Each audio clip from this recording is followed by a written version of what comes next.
বিসমিল্লাহির রহমানির রহিম। আসসালামু আলাইকুম। কেমন আছেন আপনারা সবাই? আলহামদুলিল্লাহ আমি ভালো আছি।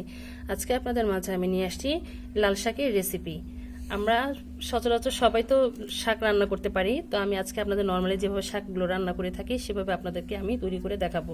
এখানে আমি 2 মুঠো লাল শাক নিয়ে নিয়েছি, তার সাথে সবুজ যে পাতাগুলো আছে সেগুলো হচ্ছে দাঁড়া শাক, মানে ডাঁটা শাক যেটাকে বলে, একসাথে মিলিয়ে নিয়েছি। এরকম ধরনের কচি লাল শাক আমি নিয়ে নিয়েছি। আর লাগবে এখানে বেশি করে রসুন কুচি আর পেঁয়াজ কুচি, কাঁচামরিচ আর স্বাদ মতো লবণ।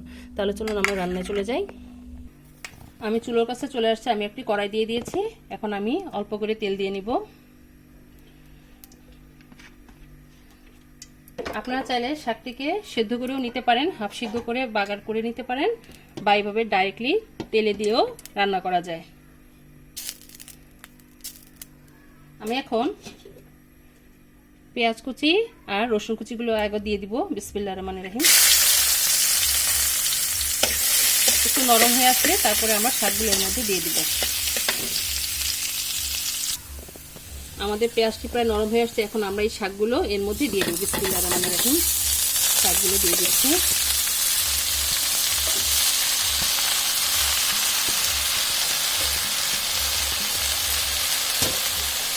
এটাকে ভালোভাবে নেড়ে দিব।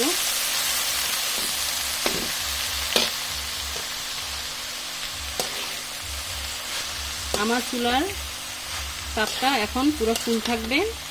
যখন এটা মিশে আসবে অল্প করে, তখন আমরা এটাকে মিডিয়াম আঁচে রান্না করে নেব, তা না হলে নিচের দিক দিয়ে পুড়ে যেতে পারে।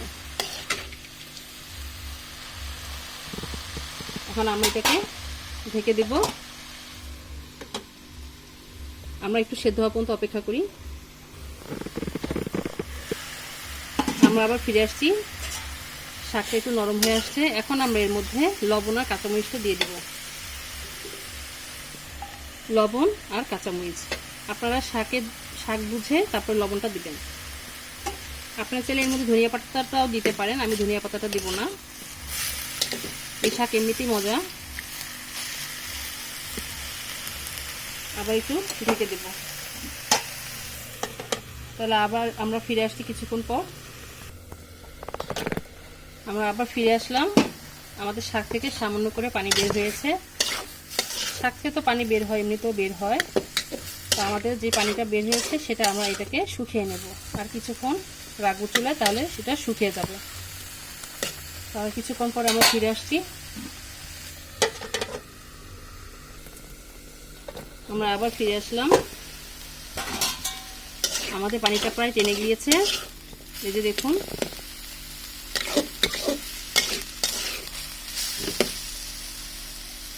লাল শাকে যদি সামান্য করে পানিও থাকে তাও কিন্তু ভালো লাগে না খেতে। এরকম একটু টেনে টেনে আসলে ভাতের সাথে খেতে খুবই ভালো লাগে। আমরা চুলোয় রাখবো না, আমাদের এটা হয়ে গিয়েছে।